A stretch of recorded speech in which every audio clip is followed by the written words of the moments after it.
If you use this video to drift off to sleep, please tap like, hit subscribe, and drop a comment telling me where you're watching from and what time it is there. Now settle in, get cozy, and let yourself relax.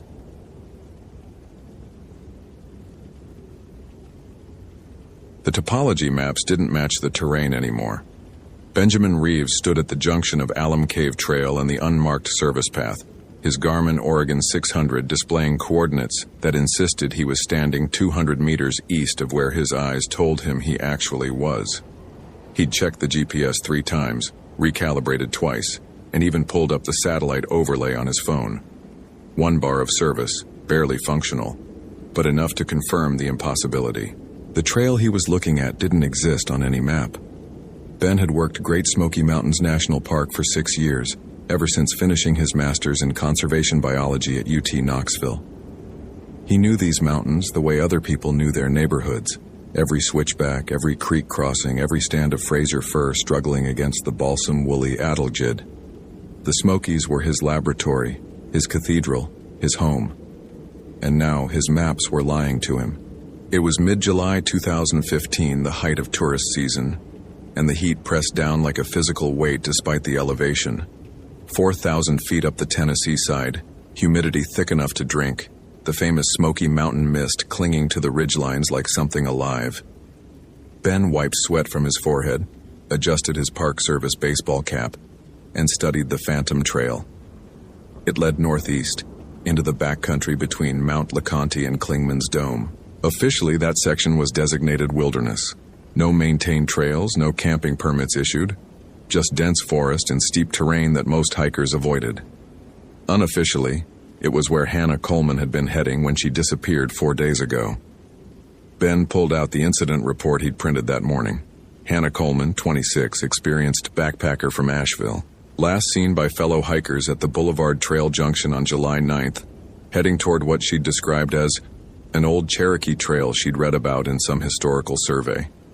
She'd been carrying a week's worth of supplies, a satellite phone that hadn't been turned on since that morning, and a journal where she'd apparently been documenting authentic Appalachian folklore sites. 3 other hikers had vanished in this section over the past 18 months, all experienced, all carrying proper gear and navigation equipment, all last seen heading into the same general area, following trails that weren't on official park maps. The search and rescue teams had found nothing. No gear, no bodies, no signs of struggle or accident. Just absence, as if the forest had swallowed them whole. Ben didn't believe in folklore. He believed in data, in patterns, in explanations that held up under scrutiny. People didn't just vanish. There were always reasons: falls, exposure, getting lost and dying of dehydration. The mountains were dangerous in mundane, predictable ways. You didn't need supernatural explanations when gravity and hypothermia did the job just fine. But the maps bothered him. Maps didn't lie. Cartography was science, empirical and verifiable. Yet here he stood, looking at a trail that his GPS insisted didn't exist, leading into wilderness where 4 people had disappeared following a pattern that made no statistical sense. Ben made a decision that would have horrified the park superintendent. He keyed his radio, a Motorola XPR 7550, the new digital system they'd just installed, and logged his position. Dispatch, Ranger Reeves. I'm following a possible trail at coordinates north 35°3742, west 83°2618. Investigating Coleman disappearance. Check-in scheduled for 1800 hours. Marie's voice came back scratchy despite the digital clarity.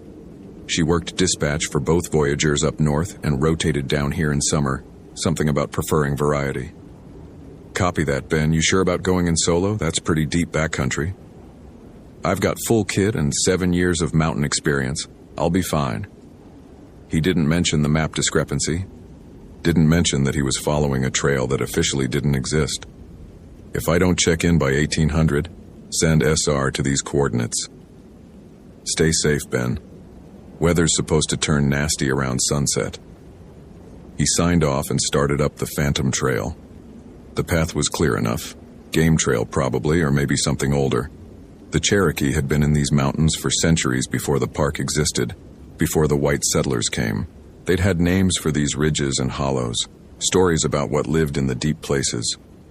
Ben didn't believe in stories, but he believed in missing people, and he believed in finding them.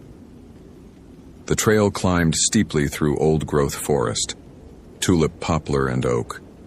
Some of the trees 4 feet across, survivors from before the logging era. The canopy was dense enough to block most of the sun, creating a green twilight that should have been cooler but somehow wasn't. The heat seemed to intensify as he climbed, as if he was walking into an oven rather than up a mountain. His scientific mind cataloged anomalies. The bird sounds were wrong. Too few species, too quiet for July.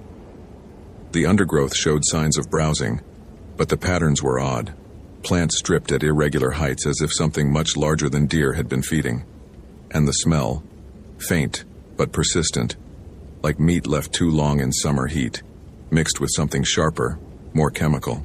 At 200 feet elevation gain, Ben found the first marker. A pile of stones carefully stacked in a cairn pattern, with what looked like scratches carved into the top stone. Not graffiti. Too deliberate. Too old. The marks were weathered, decades old at least, maybe longer. They formed patterns that looked almost like writing, angular and harsh. Ben photographed the cairn with his phone. Battery at 73%, still 1 bar of service. He'd studied enough anthropology to know he was looking at something significant, probably Cherokee or pre-Cherokee. But he also knew that official archaeological sites were all mapped and registered. This wasn't on any database he'd ever seen. The trail continued past the cairn, and so did Ben. His GPS had given up entirely now, the screen showing his position as a blinking dot in blank gray space.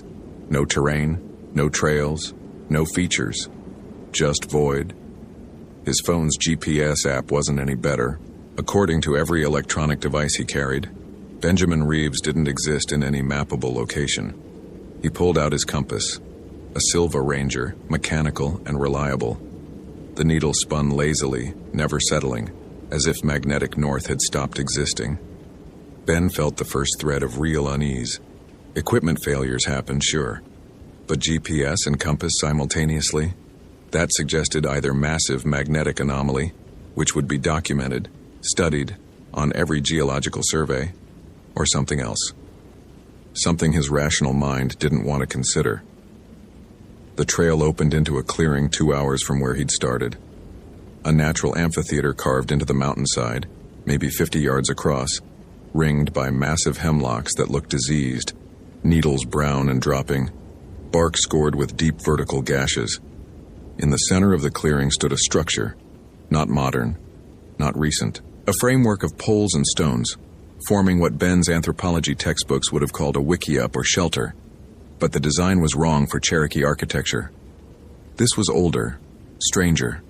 The poles arranged in patterns that hurt to look at too long, creating angles that didn't quite make geometric sense.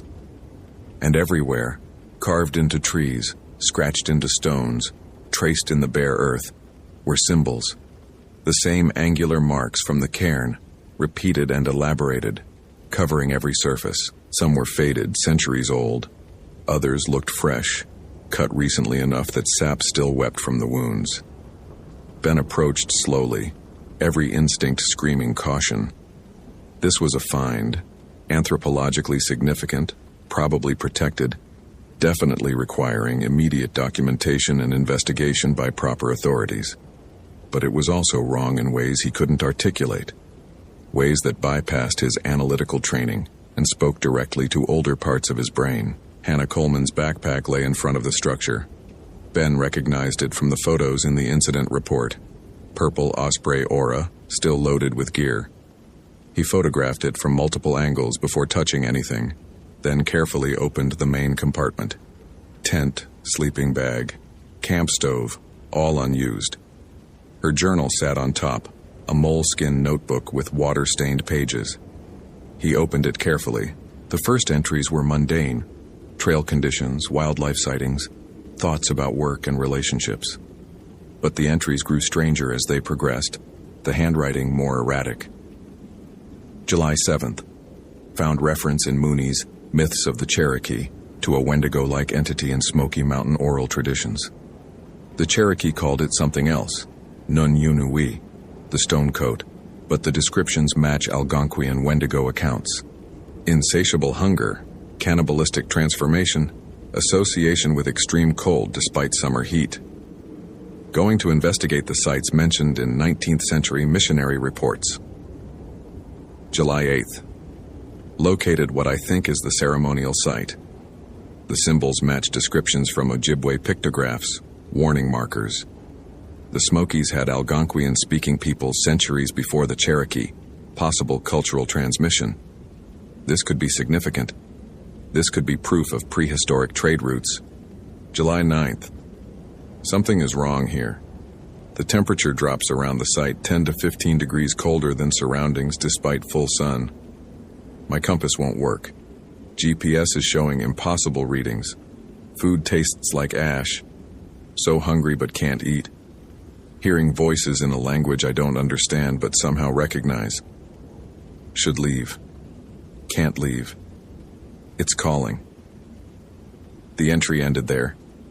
No further pages, just blank paper with what looked like dried bloodstains on the margins. Ben's hands were shaking, not from fear, he still didn't believe in monsters, but from the implications. Hannah had come here looking for folklore evidence and had experienced some kind of psychological break. Maybe environmental factors, carbon monoxide from a natural vent, toxic plants causing hallucinations. Something explainable. But that didn't explain her backpack with all her survival gear left behind. Didn't explain the impossibility of the site itself, existing in unmapped space. The temperature dropped as Ben stood there thinking. Dropped dramatically, maybe 20 degrees in seconds. In July. At 4,000 feet elevation in Tennessee. His breath misted in the suddenly frigid air, and that meat rot smell intensified, became overwhelming. From the tree line, someone spoke in a language Ben didn't recognize. The words were guttural, clicking, structured in ways that English wasn't. Algonquian, maybe, Ojibwe or Cree, but Ben had no way to be sure. He turned slowly. A figure stood at the clearing's edge, so thin it looked skeletal, at least 7 feet tall, wearing what might have been clothes once, but were now just tatters of hide and leather hanging from bones. Its skin was gray-white, stretched tight over a frame that looked starved beyond any possibility of life. Its eyes were black, completely black, with no whites at all, and it was smiling. Hannah Coleman? Ben's voice came out steady despite everything. Training kicked in. Assess the situation, maintain calm, look for rational explanations. Maybe someone in costume, maybe a survivalist living rough in the backcountry. The height could be stilts, the appearance could be makeup and prosthetics. The figure tilted its head, the movement too fluid, too boneless. It spoke again, the same harsh language, and this time Ben's hindbrain translated, even though he shouldn't have understood. Hungry. Always hungry. Never full. You're not real, Ben said, and hated how his voice shook. Psychological phenomenon. Shared delusion, environmental factors causing hallucination. The creature laughed. The sound was wrong, wet and crackling, like frozen meat thawing too fast. It took a step forward, and Ben saw that its feet didn't quite touch the ground. That frost formed where it moved, coating leaves and stones with ice despite the July heat. The scholar tries to explain, tries to categorize, tries to make me fit in neat boxes. The voice was in his head now, not spoken aloud, like the others, like the woman, like all who find this place. Where is Hannah Coleman? Professional questions. Focus on the mission. Don't acknowledge the impossibility. Where are the others who disappeared? Here. The creature gestured at the ceremonial structure, and Ben saw for the first time what he'd missed before. The poles weren't wood. They were bones, massive and ancient, arranged in patterns that were definitely intentional, definitely wrong, and scattered around the base, half buried in earth and leaves. Gear, backpacks, boots, water bottles, 4 sets, matching the 4 missing hikers. and newer items, Hannah's belongings mixed with older, weathered equipment from previous disappearances. They found what they sought: knowledge of old things, understanding of old hungers. Now they understand forever. Ben's rational mind was fracturing, splitting into pieces that couldn't reconcile what he saw with everything he knew about reality. This isn't possible. Wendigo aren't real. They're Algonquian mythology, cultural manifestations of cannibalism taboos, psychological constructs. Names limit, categories confine. The creature moved closer, and the cold intensified. Ben's exposed skin burned with it, flash frostbite setting in. I am hunger. I am winter in summer. I am what happens when flesh consumes flesh, when survival requires violation of law older than your people's presence on this land. The Cherokee warnings. Ben's mind was still trying to process, to understand. The symbols. They marked this place as dangerous, quarantined it. They remembered. They kept the treaties. Did not hunt here. Did not camp here. Did not disturb what sleeps hungry. The creature's smile widened impossibly. But your people forget. Always forget. Come with your maps and your science and your certainty that old warnings are just superstition. Ben backed toward the trail, his hand fumbling for the radio. Dispatch, I need immediate backup, coordinates. Static. The radio was dead, frozen solid despite working moments before. His phone showed 0 bars, battery draining visibly, down to 40%, 30, 20. No calling for help. This place doesn't exist on your maps, remember? How can they find what isn't there? The creature lunged, not walking, lunging, impossibly fast, covering 30 feet in a single movement. Ben dove sideways, his scientific training abandoning him for pure survival instinct. He ran. The trail back was different now, changed. Trees that had been on the left now appeared on the right. The cairn he'd passed was gone, or maybe he'd missed the turn, or maybe, behind him, laughter, wet and crackling and hungry. The temperature plummeted further. Ben's lungs burned with cold, each breath stabbing like knives. His fingers were numb, his face aching. In July, in Tennessee. This wasn't possible, this wasn't real, this was... He burst into another clearing. Different from the first, smaller, but with the same wrong angles, the same bone structure, the same symbols carved everywhere.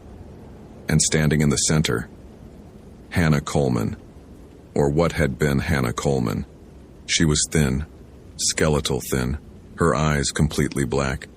Her lips were stained dark with something that might have been blood, or might have been something worse. When she smiled, her teeth looked too sharp, too numerous. Benjamin Reeves. Her voice had that same wet, crackling quality. Biologist, rationalist, man of science. Hannah, you need medical attention. Ben heard himself talking, heard his training trying to reassert control. You've been exposed to something. Toxins, pathogens, something causing hallucinations and behavioral changes. Still explaining. Hannah laughed, and it sounded like the creature's laugh, like they'd learned it from the same source. Still categorizing. Do you know what happens when you violate the most fundamental prohibition? When hunger becomes stronger than humanity? She held up her hands. They were clean, but Ben's mind provided the image anyway. Meat, flesh, the ultimate transgression. I was so hungry. Days up here and my food tasted like ash, like poison. The only thing that smelled good was... No. Ben's voice cracked. You didn't. You couldn't. The first hiker, the man from Knoxville. Hannah's black eyes were empty of remorse, empty of anything human. He'd been dead for days when I found him. An accident, a fall, something mundane. But the hunger was so strong, and what difference did it make? He was already dead, already meat. That's a psychological break. Extreme circumstances. Starvation psychology. One taste. Hannah stepped closer, frost spreading from her footprints. That's all it takes. one violation of the old law. Then the hunger never stops. Then you become what I became, what he became. She gestured behind Ben where the tall creature had emerged from the trees, still smiling. What all of us became. More figures appeared. The 3 other missing hikers, all skeletal, all with those black eyes and sharp smiles, all radiating cold that shouldn't exist. The Cherokee knew, Hannah continued. The Algonquian peoples before them knew. Some places are marked as forbidden not because of superstition, but because of memory. Memory of what happens when people come here hungry, when the Wendigo spirit finds them and offers a solution to starvation. This is mass delusion. Ben was shaking now, from cold and terror and the dissolution of his worldview. Environmental factors causing shared psychosis. Still explaining. Hannah's voice rose, became inhuman. Always explaining. Your science is just another story, Benjamin. Another way to avoid confronting what you know in your bones, what your ancestors knew before they forgot. The tall creature placed a skeletal hand on Ben's shoulder. The touch burned with cold, and Ben felt something shift inside him. Felt hunger, sudden and overwhelming, worse than he'd ever experienced. His stomach cramped, his mouth watered, and every cell in his body screamed for sustenance. Now you understand. The creature's voice echoed in his mind. Now you feel what we feel. The hunger that never ends, that cannot be satisfied by normal food, normal prey. Ben looked at his hands. They seemed thinner than before, the flesh tight against the bones. When had he last eaten? This morning? Yesterday? Time felt strange here, malleable. He'd been in the mountains for hours burning calories, and suddenly the hunger was everything. Hannah smiled. We keep the ritual site. We maintain the warnings. We wait for those who ignore the signs, who come looking for secrets. She gestured at the bone structure, the symbols. The forest provides, always provides. Hikers who don't listen, who don't respect the marked places. I won't. Ben's voice was barely a whisper. I'm not going to. You already are. Hannah pointed at his hands. Ben looked down. His fingernails were longer, darker. His skin had taken on a grayish pallor, and the cold, the impossible cold, was spreading through his body, replacing warmth, replacing humanity with something older and hungrier. One bite, the creature whispered. That's all it takes. And there are always more hikers, always more who ignore the warnings. Ben ran again. Blind panic now, no thought, just desperate flight.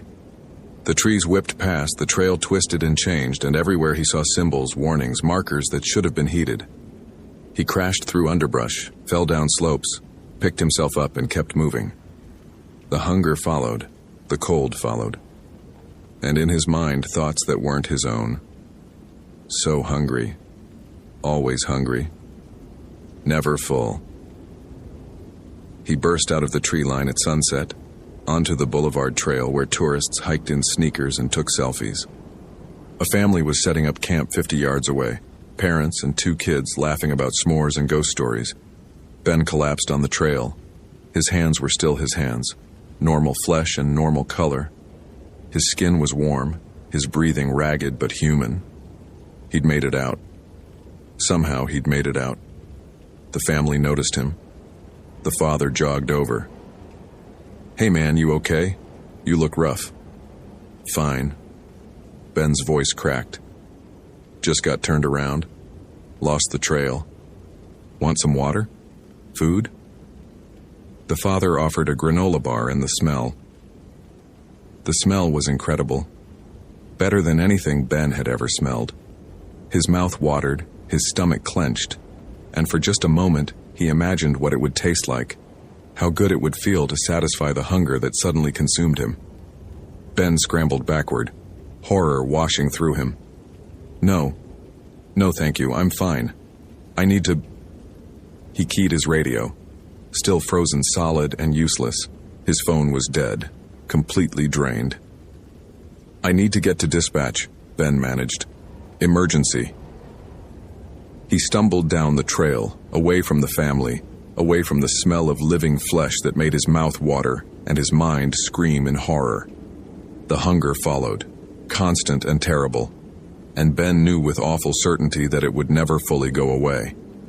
He reached the ranger station 2 hours after full dark.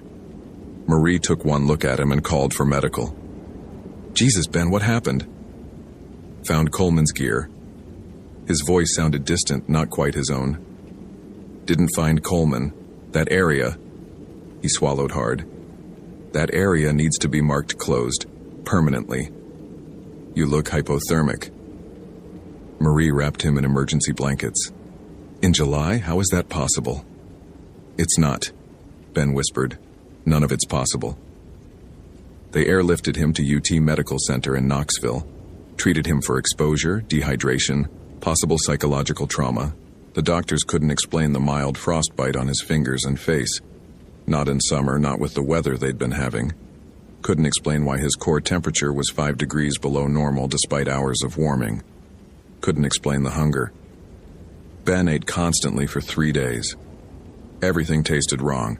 Too bland, too unsatisfying, like his taste buds had recalibrated to something else. Only meat tasted remotely right, and even then it wasn't enough. Never enough. He resigned from the Park Service a week later. Moved to Nashville, tried to lose himself in the city, in crowds and artificial light where Wendigo spirits didn't exist, and hunger was just a sign you needed lunch. But the cold followed him.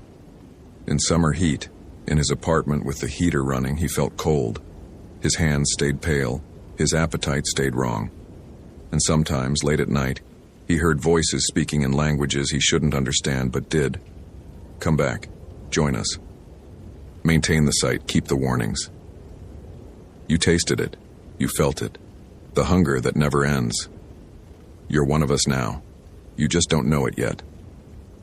Ben tried to ignore it, tried to rebuild his rational worldview, to explain everything away as trauma response, as psychological break caused by stress and fear. But his compass still wouldn't work around him. Electronics failed in his presence, and the hunger never stopped. 3 months later, a hiker disappeared in the Smokies backcountry.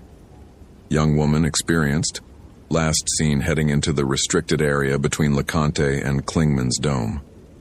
The Park Service asked Ben for a statement since he'd been the last ranger to investigate that section before it was marked hazardous.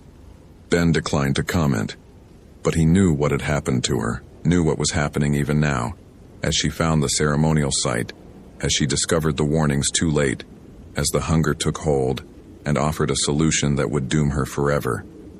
He knew because part of him wanted to go back. Part of him wanted to return to that clearing, to join Hannah and the others, to stop fighting the transformation and embrace what he was becoming. The Wendigo spirit had marked him. One touch, one moment of exposure to that ancient hunger, and he'd been changed. Not fully transformed, he'd escaped too quickly for that, but changed enough to never be fully human again. Ben keeps his apartment refrigerator temperature at 30 degrees, wears sweaters in summer, avoids crowds because the smell of living people makes him salivate in ways that terrify him. He researches constantly, looking for some explanation, some cure, some way to reverse what happened. But the old stories are clear. Once the Wendigo spirit touches you, once you feel that hunger, there's no going back. You either transform completely, becoming one of the skeletal guardians who maintain the forbidden places, or you fight it forever, staying human but never warm, never satisfied, never free of the knowledge that you're changing into something that shouldn't exist. The symbols in the Smokies still mark that place. The Cherokee warnings are still valid. The ceremonial site still stands, maintained by those who've transformed, waiting for the next hiker who ignores the signs and seeks what should stay hidden. And Benjamin Reeves, former Park Service biologist, man of science and reason, knows that some folklore is true. That maps sometimes lie. That there are places where ancient things still hunger, still wait, still offer solutions to starvation that cost more than flesh. He knows because he lives with that hunger now, every day, every moment, fighting it, resisting it, knowing that one slip, one moment of weakness, and he'll return to those mountains and join the others who guard the forbidden places. The Wendigo spirit is patient. It's waited centuries. It can wait for Benjamin Reeves to give up fighting, to accept what he's becoming, to embrace the cold hunger that will never, ever end. Some transformations happen instantly. Others take years. Ben can feel his changing slowly, degree by degree, day by day. His rational mind catalogs the progression with clinical detachment, even as the rest of him screams in terror at what he's becoming. The Smokies are still there. The ceremonial site is still waiting. And Hannah Coleman, if that name means anything anymore, is still maintaining the warnings that Ben and others like him ignored. The old stories were true all along. Ben just had to become a monster himself to believe them. Hope you felt genuine terror. If you appreciate authentic horror rooted in real folklore, consider following for more stories. Which moment scared you most? Share your theory about what happened.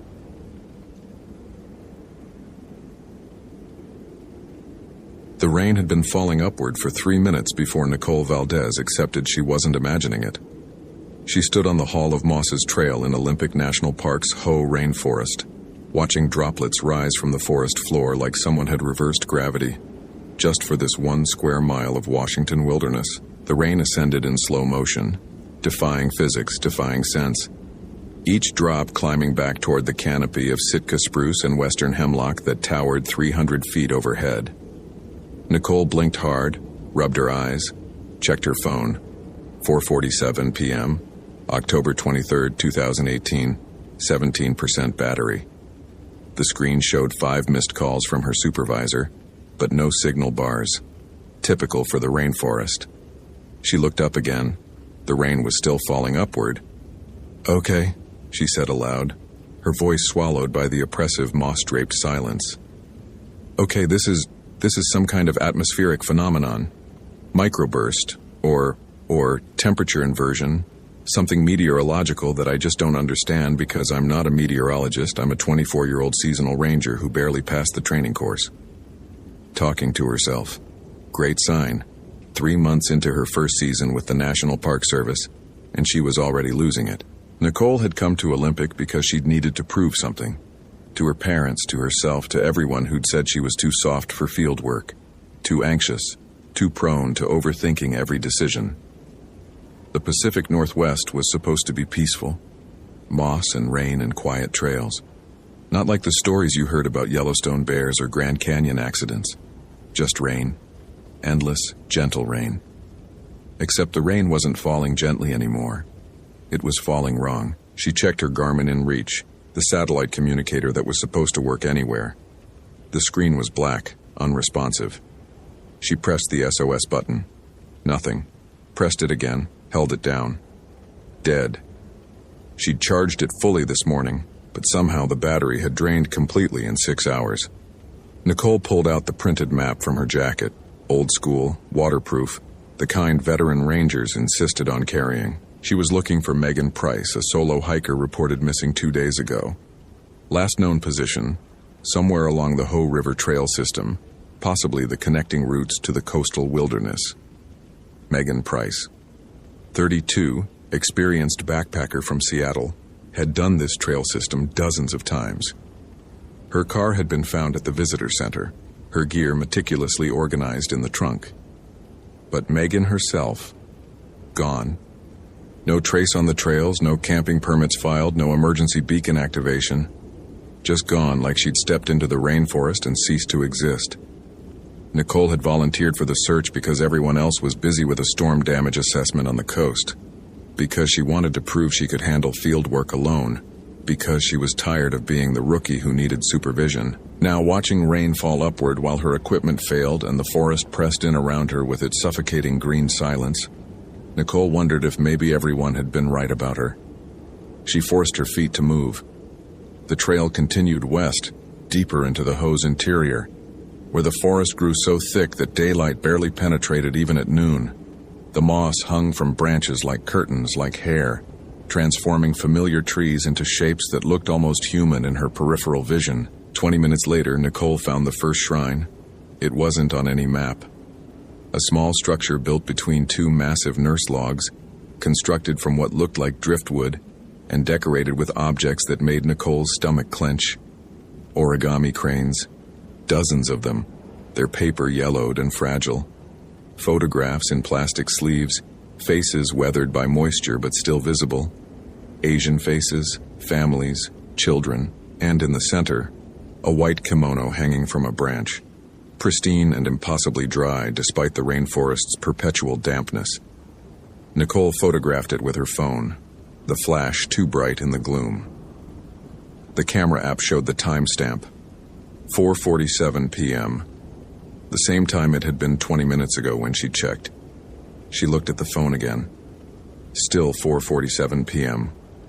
The seconds weren't moving. "No," Nicole whispered. No. Battery's dying, that's all. Clock's frozen because..." The kimono moved, not wind. There was no wind in the deep rainforest, just stillness broken only by the constant whisper of rain. But the white fabric swayed, rotated slowly, as if someone invisible was examining it, considering wearing it. Nicole backed away, her hand fumbling for the radio on her belt. "Dispatch, this is Ranger Valdez. I'm at..." She checked the GPS. The screen showed static, gray pixels forming patterns that looked almost like text in a language she didn't recognize. "I'm requesting backup. I found something unusual on the Ho River Trail." The radio emitted a sound like screaming. High-pitched, agonized, definitely human, but wrong in ways that made Nicole's hindbrain scream danger. Then it cut to silence, the display dark. All her electronics were dead now. Phone, GPS, radio, even her backup flashlight. Everything with a battery had simply stopped working. Nicole pulled out her compass, simple, mechanical, reliable. The needle spun wildly, never settling, pointing everywhere and nowhere. In the growing darkness, something pale moved between the trees. Nicole's training said, "Stay calm, assess the situation, don't panic." But Nicole's instincts, the ones that had kept humans alive for millennia before technology and training, said run. She ran. The trail twisted through the moss-covered forest, roots reaching up to catch her boots, branches clawing at her Park Service jacket. Behind her, she heard footsteps. Not the crunch of hiking boots on soil, but something softer, more deliberate. The whisper of bare feet on wet ground. Nicole risked a glance back.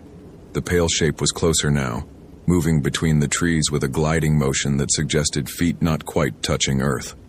Long black hair hung forward, obscuring the face. White clothing, the kimono from the shrine, she realized with sick certainty, trailed behind like grave wrappings. She faced forward and ran harder. Her lungs burned, her legs screamed protest, but fear gave her speed she didn't know she possessed. The trail opened into a wider section, and Nicole saw the shrine. The same shrine with the origami cranes and photographs and white kimono hanging between the nurse logs. Impossible. She'd been running in a straight line following the trail markers. She couldn't have circled back, but there it was, identical to the last detail. Except now, someone stood beside it. Megan Price. Nicole recognized her from the missing person photos. Shoulder-length blonde hair, athletic build, the North Face jacket from the description. She stood perfectly still, facing the shrine, her back to Nicole. "Megan?" Nicole's voice cracked. "Megan Price? I'm with the Park Service. We've been looking for you." Megan didn't turn, didn't acknowledge the voice. She stood with unnatural stillness, not even breathing, not even swaying. Nicole approached slowly, hand outstretched. "Megan, are you hurt? Can you hear me?" She touched Megan's shoulder. The woman turned. The face was wrong. Megan Price's features, yes, but slack and empty, eyes unfocused and staring at nothing. Her skin was gray pale, her lips blue tinged. She looked like she'd been dead for days, but she was standing, moving. Her mouth opened, and Nicole heard her own voice come out. "I'm requesting backup. I found something unusual on the Ho River Trail." The exact words Nicole had spoken into the radio. The exact inflection. The exact tremor of fear. Megan's mouth kept moving, but now it was the radio's screaming. That awful, agonized sound coming from her throat. Nicole stumbled backward, tripped over a root, landed hard in the moss.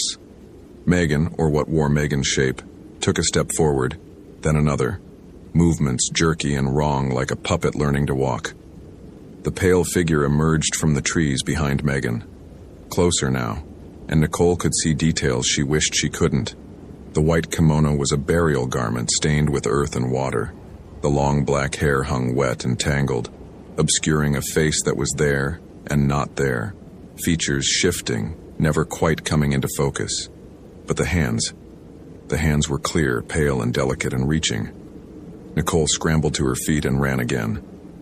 This time she left the trail entirely, crashing through underbrush, not caring about protocol or preservation or anything except getting away from those hands, that face, that impossible wrongness. She burst into a clearing and stopped short. Bodies hung from the trees, dozens of them, suspended by their hair, swaying gently though there was still no wind. They wore the gray-green uniforms of Park Service Rangers, all women, all with Nicole's face, all in various states of decay. Nicole screamed. Actually screamed, the sound ripping from her throat without thought or control. She spun to run and found herself face to face with the pale figure. This close she could see through the curtain of black hair. The face beneath was young, maybe 20, delicate features twisted with rage so intense it transcended expression and became something existential. The eyes, when they focused, when they resolved into something visible, were full of hate that felt centuries old.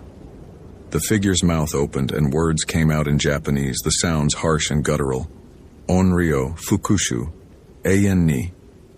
Nicole didn't speak Japanese, but somehow she understood. Vengeful spirit, revenge, forever. The pale hands reached for Nicole's face, and where they touched, ice spread across her skin despite the rainforest's perpetual dampness. The cold was absolute, invasive, reaching past flesh into bone, into something deeper, into memory.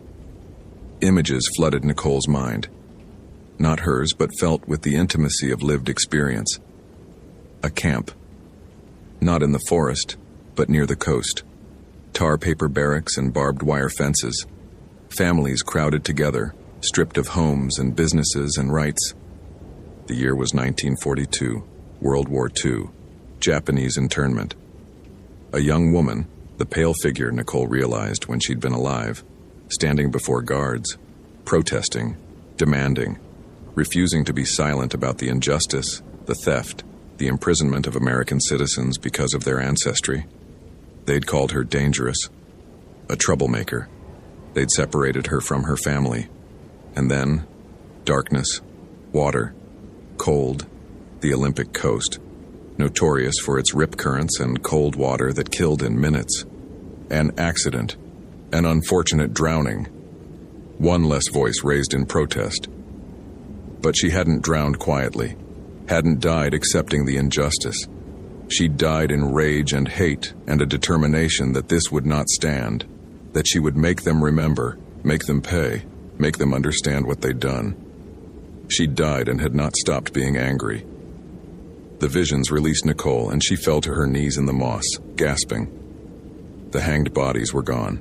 The clearing was just a clearing, empty except for Nicole and the Uri. Because that's what it was, she understood now.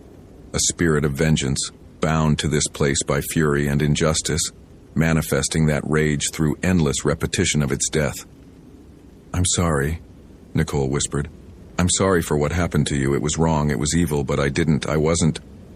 The Uri tilted its head, hair parting slightly to reveal one eye. When it spoke again, Nicole heard English and Japanese simultaneously, languages overlapping. "You wear the uniform, you serve the system. You are them." "No, I'm a ranger, I'm trying to help people, They said they helped too. Said the camps were for our protection. Said it was necessary. Said we should be grateful." The Uri's voice rose, became multiple voices, dozens of women speaking in unison. Said our deaths were accidents. Said we brought it on ourselves. Said, all lies. I know. Nicole was crying now, tears mixing with the rain that had started falling normally again. Or maybe had never stopped falling upward. Maybe that had been another manifestation of wrongness. I know it was lies. I know what was done to you was unconscionable. But Megan Price, where is she? Did you... She came seeking spirits. The Uri gestured, and Nicole saw Megan, the real Megan, not the puppet, sitting against a tree 30 feet away. She looked unharmed but blank, staring at nothing, awareness gone from her eyes. She wanted to document hauntings for her social media, wanted to make content from suffering, wanted to turn tragedy into entertainment. Nicole crawled toward Megan, felt for a pulse. Steady, strong, but the woman didn't react to touch or voice. What did you do to her? Showed her. The Uri moved closer, and the temperature dropped another 10 degrees. Showed her what it feels like, to drown in cold water while people watch and do nothing, to die unjustly and have it called accident, to scream and not be heard, over and over, forever. Please. Nicole looked up at the spirit. Let her go. She didn't know. She was thoughtless, not malicious. Please. Like they didn't know? The Uri's face solidified for just a moment. Young, beautiful, destroyed by rage. Like the guards who pushed me into the water didn't know what would happen? Like the government that built the camps didn't know they were wrong? They did know, Nicole said quietly. They knew exactly what they were doing. And it was evil. And nothing I can say will ever make it right. But trapping Megan here, showing her horror on endless repeat, that doesn't balance the scales. That just creates more suffering. Good. The Uri smiled, and it was the most terrible thing Nicole had ever seen. Let there be more suffering. Let everyone who comes to this forest feel a fraction of what I felt. Let the punishment continue until they remember. Until they understand. Until they... The spirit stopped. Looked past Nicole at something in the trees. An old woman stood at the clearing's edge. She wore modern clothing, jeans, a rain jacket, but carried herself with the bearing of someone much older than her apparent 70-some years. Her face was weathered, kind, and infinitely sad. She spoke in Japanese, her voice gentle but firm. The Uri recoiled, hair whipping around its face, the white kimono billowing though there was still no wind. The old woman continued speaking, stepping forward, hands raised in supplication, not threat. Nicole didn't understand the words, but she felt their weight. Apology, acknowledgement, witness. The Uri screamed, not the radio scream, but something raw and human and heartbroken. The sound contained decades of rage and grief and injustice too large for any single voice to hold. And then, silence. The white kimono fell empty to the moss. The presence that had filled the clearing with cold and rage simply stopped existing. Released or banished, or maybe just finally heard. The old woman sighed deeply, picked up the kimono with reverent care. She looked at Nicole. You should take your friend and leave this place. The Onryo is released, but the wrongness remains. This forest remembers. Who are you? Nicole managed to ask. Granddaughter of the woman who died here. The old woman folded the kimono carefully. I come every year to honor her, to speak the prayers that release her. But her anger is strong. Each year it takes longer. Each year I wonder if I have the words anymore. I'm sorry, Nicole said again, inadequate but necessary. For what happened? For all of it. We all carry the weight of history. The woman touched Nicole's shoulder gently. The question is, what we do with it. Go now. Your friend needs medical attention. Nicole gathered Megan into her arms. The woman was breathing but unresponsive, shock maybe, or something beyond psychology's ability to diagnose, and began the long carry back toward the trailhead. Her electronics were still dead. Her compass still spun uselessly. But somehow the trail was clear, marked by small stones that Nicole didn't remember seeing before, guiding her through the darkening forest. It took 4 hours to reach the visitor center. Megan remained catatonic the entire way, her eyes open but seeing nothing. EMTs took her immediately, loading her into an ambulance with worried glances and rapid-fire questions Nicole couldn't answer. She was sitting under a tree, Nicole said, knowing it wasn't enough. Unresponsive when I found her. No visible injuries. I don't know what happened. The lie felt necessary. What could she say that wouldn't sound insane? That a vengeful spirit had trapped Megan in an endless loop of dying? That the forest held memories of internment and injustice that manifested as impossible weather and temporal distortions? No one would believe her. Nicole barely believed it herself. Megan Price recovered, physically. Neurologically, the doctors found nothing wrong. But she never spoke again. Never responded to stimuli, never showed recognition of family or friends. She was transferred to a long-term care facility in Seattle, where she remained staring at nothing, trapped in whatever the Uri had shown her. Nicole requested transfer 3 days later. Olympic superintendent was understanding. A traumatic experience, a missing hiker found in disturbing condition. Perfectly reasonable to need a change of scene. She was reassigned to Shenandoah National Park in Virginia, far from the Pacific Northwest, far from rain and moss and forests that remembered atrocities. But Nicole never forgot. Couldn't forget, even when she wanted to. On October 23rd every year, the anniversary of that day in the Ho, Nicole's electronics fail. Phone, computer, GPS, anything with a battery. They all drain completely, no matter how recently charged. The effect lasts 24 hours exactly, and sometimes in the corner of her vision, Nicole sees a pale figure in white. Never direct, never when she looks straight on, but there in her peripheral awareness. Watching, reminding, making sure Nicole remembers what happened, remembers the history that people want to forget. Nicole left the Park Service eventually, became a teacher instead, focusing on history that textbooks glossed over or omitted entirely. Japanese internment, of course, but also every other injustice, every other atrocity committed and then buried under euphemisms and comfortable lies. She tells her students about Executive Order 9266, about the 120,000 people imprisoned without trial, without due process, because fear and racism were more politically convenient than justice. About the young woman who protested and was silenced, whose rage was so great it couldn't be contained even by death. She doesn't tell them about the Uri, about rain falling upward and time stopping and forests that remember.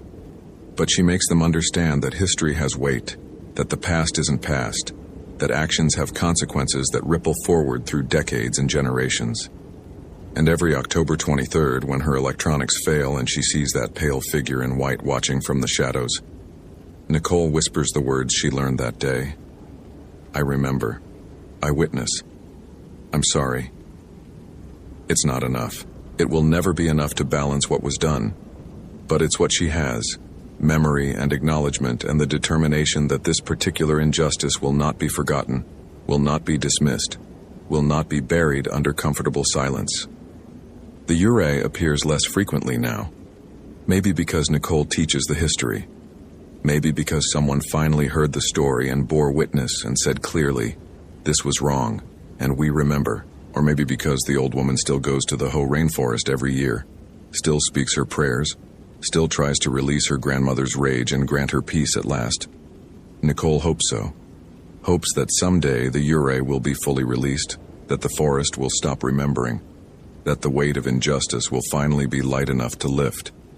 But she also knows that some wounds are too deep to heal completely, that some rage is justified, righteous, necessary, that forgetting is its own form of injustice. So she teaches, she remembers, she witnesses. And when the pale figure appears in her peripheral vision, Nicole doesn't run anymore. She nods, acknowledges the presence, speaks the apology and the memory. Because that's what the living owe the dead, not forgetting, not moving on too quickly, not declaring history closed and finished and no longer relevant. The Uri taught her that. The forest taught her that. Megan Price, trapped forever in whatever horror the spirit showed her, taught her that. Some stories don't have happy endings. Some hauntings are earned, justified, necessary reminders of evils that people want to forget. Nicole Valdez learned that in the Ho rainforest in October 2018, when she was 24 years old and new to the Park Service, and unprepared for the weight of history that still haunted the moss-draped trees. She carries that knowledge still, carries it in every lecture, every lesson, every October 23rd when her electronics fail, and she sees white fabric moving in the corner of her vision. The Uri watches. Nicole teaches. Megan stares at nothing in her care facility room. And the rain in the Hoh rainforest still falls upward sometimes, when the conditions are right, when the anger is strong, when someone needs to be reminded that injustice has consequences that transcend death and time and comfortable distance. The forest remembers. And now, because of that day, so does Nicole Valdez. Forever. Hope you felt genuine terror. If you appreciate authentic horror rooted in real folklore, consider following for more stories. Which moment scared you most? Share your theory about what happened.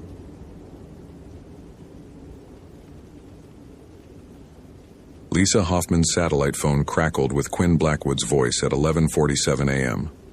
Temperature already hitting 118 degrees in the Death Valley shade that didn't exist.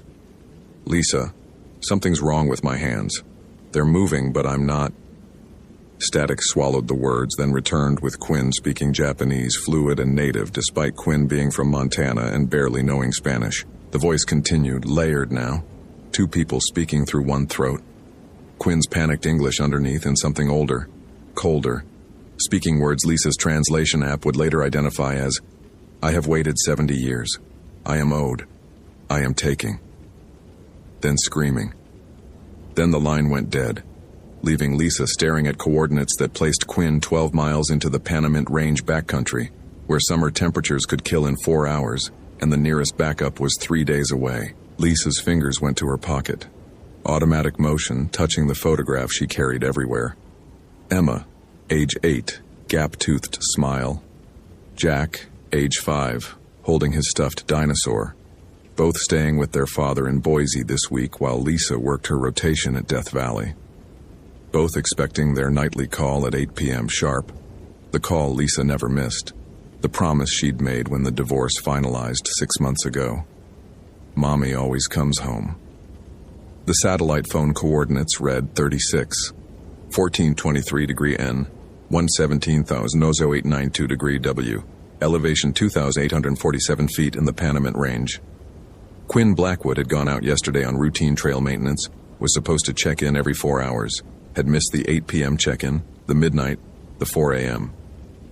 Now this. Lisa keyed her Motorola radio, the old XTS model that was more reliable than the newer digital systems in Death Valley's weird electromagnetic environment. Hoffman to Furnace Creek. Emergency transmission received from Blackwood. Coordinates placing them in Panamint backcountry. Possible heat injury, behavioral changes. I'm initiating emergency response. Request immediate backup. The response came through clear. Ranger dispatch sounding tired. Copy, Hoffman. Nearest unit is Edwards at Scotty's Castle. Minimum 6 hours out. Air support unavailable until tomorrow. Heat thermals too dangerous for helicopter. Advise assess situation and hold position until backup arrives. 6 hours. From 118 degree heat climbing to predicted 122 by 2 p.m. Quinn could be dead in 6 hours. Hell, Lisa could be dead in 6 hours if she made bad decisions. But the voice on the satellite phone, the Japanese, the layered speech, Quinn's hands moving without Quinn's control. Lisa made the decision that would define everything that followed. Hoffman responding solo. Advise backup proceed to coordinates when available. I'm taking standard emergency kit, 4 liters water, GPS, satellite phone, beginning approach now. Lisa, protocol says wait for... She switched off the radio. Protocol said a lot of things. Protocol said rangers worked in pairs in summer Death Valley. Protocol said you didn't go into backcountry alone when it was hot enough to literally cook eggs on rocks. When dehydration could hit in 90 minutes. When exposure could kill before you realized you were dying. But Protocol didn't have 2 kids expecting their mother to call at 8 p.m. Didn't have Quinn Blackwood's voice speaking languages they didn't know while something took control of their body. Lisa loaded her pack with mechanical precision. Muscle memory from 8 years as a ranger, 3 years here in Death Valley. 4 Nalgene bottles full, plus 2-liter Camelback. water purification tablets, emergency bivvy, first aid trauma kit, Garmin eTrex GPS, the basic model from 2001 that ate batteries but worked, headlamp, spare batteries, signal mirror, flares, satellite phone fully charged, her personal cell phone, useless here, no towers, but she carried it anyway for the photos. Emma and Jack smiling at Silverwood theme park last month. Emma's school play, Jack's first t-ball game. Lisa looked at them for 5 seconds, memorizing details, then put the phone in a waterproof case. "I'm coming home," she whispered to the images. "Promise." The trailhead into the Panamint backcountry started at Wild Rose, elevation 4,100 feet, which meant descending into heat that got worse with every step down. Lisa started hiking at 12:15 p.m., the absolute worst time to be moving in Death Valley, when rangers told tourists to stay in air-conditioned vehicles and even the lizards hid. The landscape around her looked alien, hostile, beautiful, in the way that dangerous things often were. Cracked earth the color of old bone, mountains striped in layers of sediment and volcanic rock, sky bleached white by heat and light. No trees. Nothing survived here except creosote bush and the occasional desperate brittle bush clinging to ravines. The silence was absolute except for her boots on stone and her breathing, already labored despite being in excellent shape. Death Valley held the North American heat record, 134 degrees Fahrenheit at Furnace Creek in 1913. The valley floor sat at 282 feet below sea level, a tectonic sink where heat settled and concentrated, where air became thick and hostile. In summer, park rangers worked dawn and dusk shifts, avoided midday entirely, treated the heat like the predator it was. Lisa was walking directly into its jaws. The GPS showed Quinn's coordinates still 12 miles distant, bearing northeast through terrain that required traversing 3 separate canyon systems. Her eTrex showed her position, showed Quinn's last known location, showed nothing about what lay between. The topo maps indicated dry washes, elevation drops, abandoned mining sites from the 1870s borax operations. Also indicated, in small print on the USGS survey, site of former detention facility, 1942-1943, historical interest only. Lisa knew about Manzanar, the Japanese internment camp 60 miles north near Lone Pine, knew less about the smaller forgotten facilities scattered through the desert, places where Japanese American citizens had been held in the panic after Pearl Harbor, places that weren't officially camps but served the same purpose. Detention, isolation, erasure. The Panamint facility had operated for 18 months before being deemed unsuitable and closed. Too hot, too remote, too many deaths from heat stroke and untreated illness. The detainees had been moved to Manzanar proper. The buildings had been dismantled. The graves had been left unmarked, lost when a flash flood reshaped the canyon in 1955. Quinn's coordinates placed them within a quarter mile of the facility's historical location. Lisa's water bottle was already 1/3 empty after 45 minutes. Her shirt was soaked through, sweat evaporating so fast it left salt crystals on the fabric. The heat created visual distortions, made distances impossible to judge, turned the landscape into something that shifted and breathed. She paused every 15 minutes to drink, to check her GPS, to verify she hadn't drifted off course. At the 2-hour mark, she found the first sign that Quinn had come this way. A piece of orange flagging tape tied to a brittle bush, standard trail marker. Then another, 50 yards ahead. Quinn's route matched the GPS coordinates, descending into a canyon system that cut through layers of sedimentary rock like a wound in the earth. The canyon walls offered shade but trapped heat, turned the ravine into a convection oven. Lisa's thermometer read 126 degrees. Her breathing had gone shallow, rapid, body trying to cool itself through respiration. The first signs of heat exhaustion, dizziness, nausea, headache building behind her eyes. She found Quinn's pack at the 3-hour mark. It sat at the edge of a dry wash, perfectly positioned, not dropped or discarded but carefully placed. The pack was open, contents arranged in a neat circle around it. Water bottles, full, first aid kit, unopened, radio, functioning, GPS unit, powered on and tracking. Everything Quinn would need to survive was here, deliberately left behind. In the center of the circle, a photograph. Old, black and white, edges worn.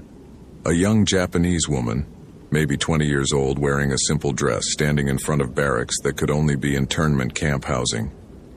She wasn't smiling.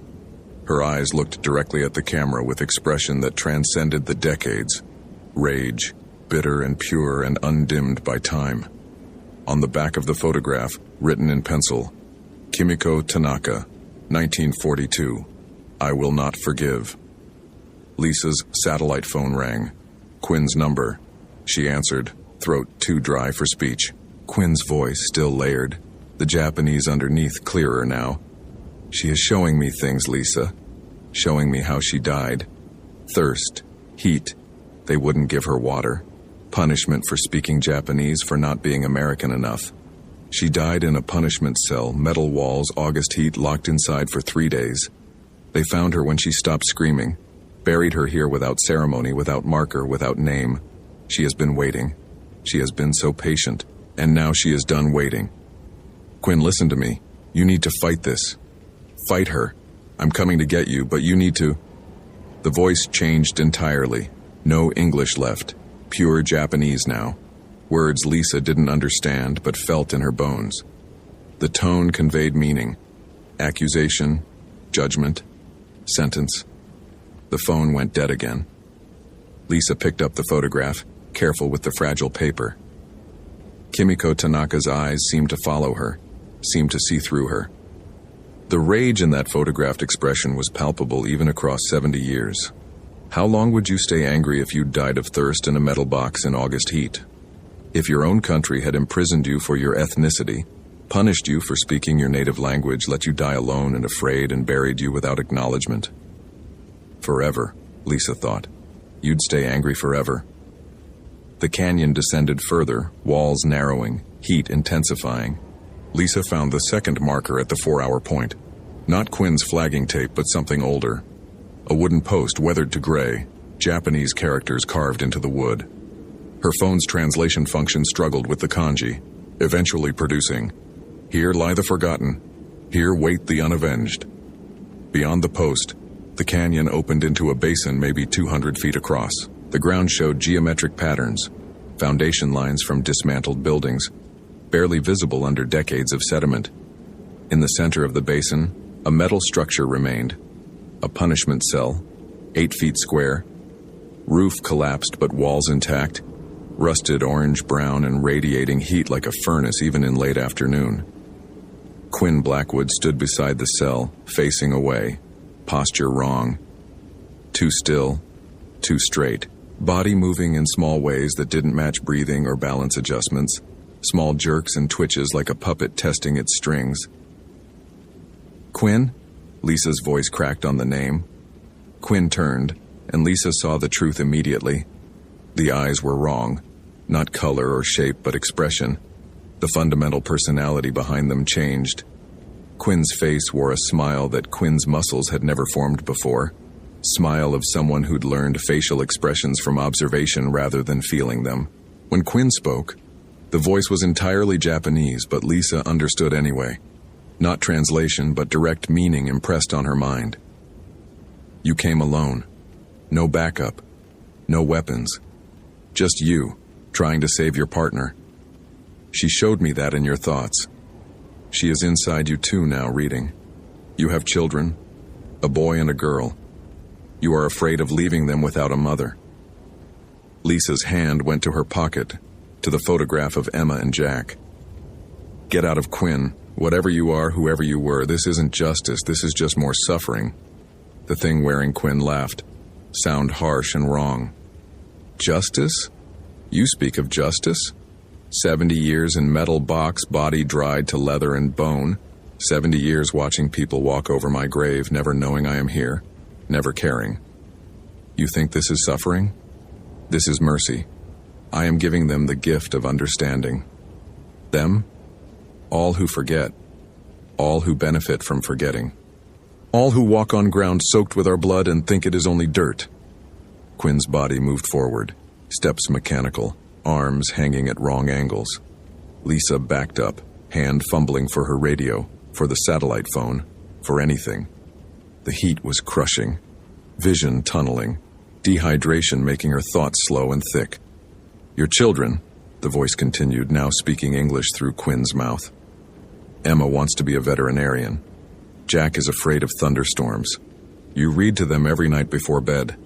You promised you would always come home, but you came here instead. You chose. And now you will understand choosing, the way I had to choose between speaking my language and having water, the way I chose pride and died for it." Lisa's vision doubled, tripled. The heat or something else. She saw Quinn's body, but also saw through it. Saw something inside. A woman in white, hair long and black, face hidden, form translucent and cold despite the killing heat. Yurei. She'd read about them in cultural anthropology courses, vengeful spirits of Japanese folklore, souls that died with such hatred they couldn't pass on, couldn't rest, could only hunt. "I'm sorry," Lisa said, meaning it. "I'm sorry for what happened to you. I'm sorry you were imprisoned, punished, killed. I'm sorry you were forgotten. But taking Quinn won't fix it. Killing me won't fix it. It just continues the cycle." The Yurei emerged partially from Quinn's body, visible as a pale shimmer in the superheated air. Then what fixes it? Acknowledgement? Apology? Justice? There is no justice for the dead. There is only the satisfaction of making the living understand, of teaching them fear, of ensuring they never forget again. Lisa's knees buckled. 4 hours in 120-plus degree heat, with too little water, with too much fear. She was going into heat stroke, body shutting down, core temperature rising past the point of sustainable life. Her satellite phone showed 5:47 p.m.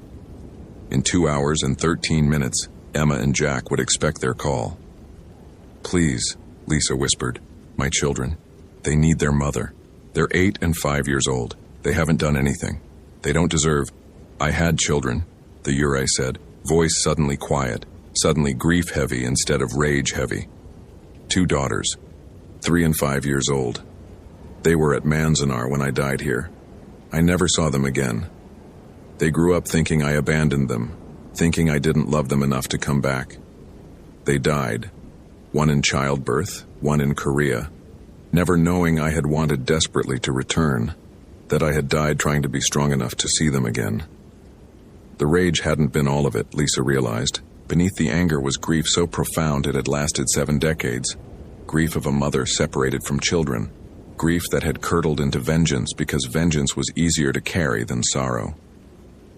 "Then you understand," Lisa said. "You understand what you'd be doing to Emma and Jack.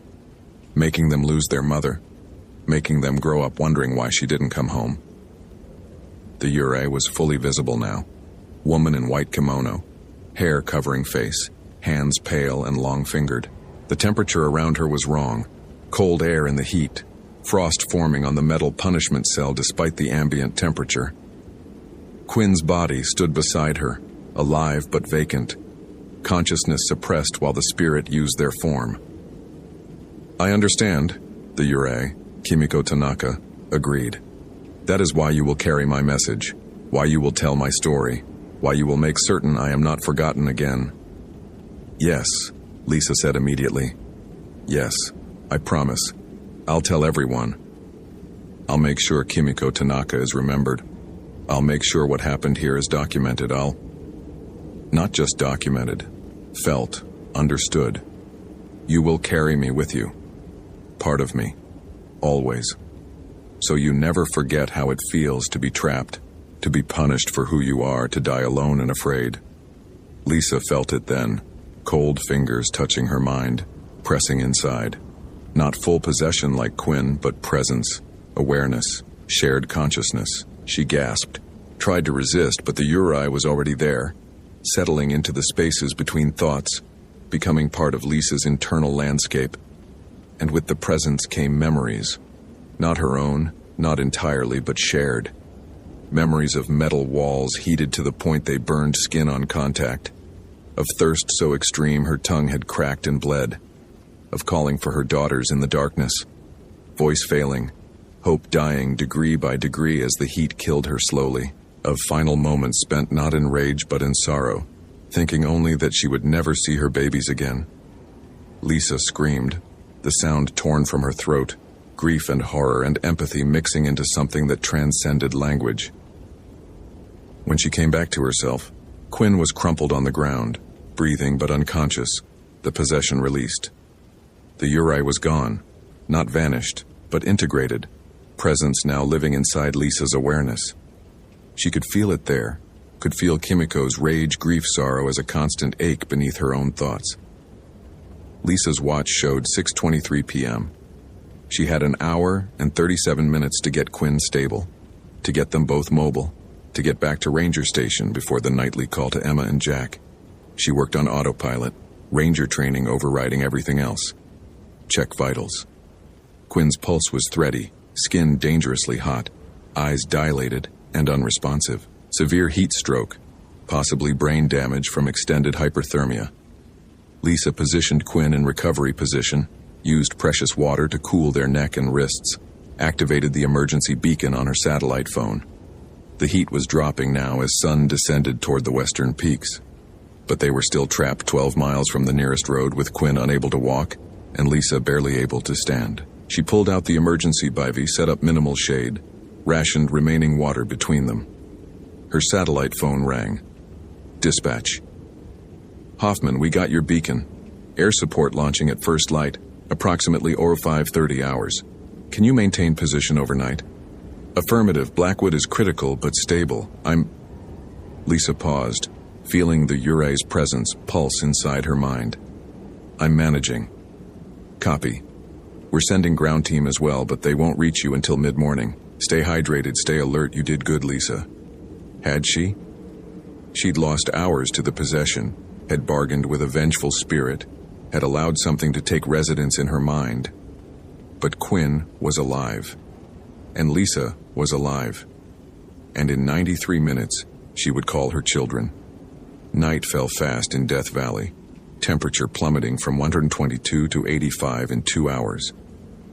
Lisa sat beside Quinn, monitoring breathing, administering water when consciousness flickered.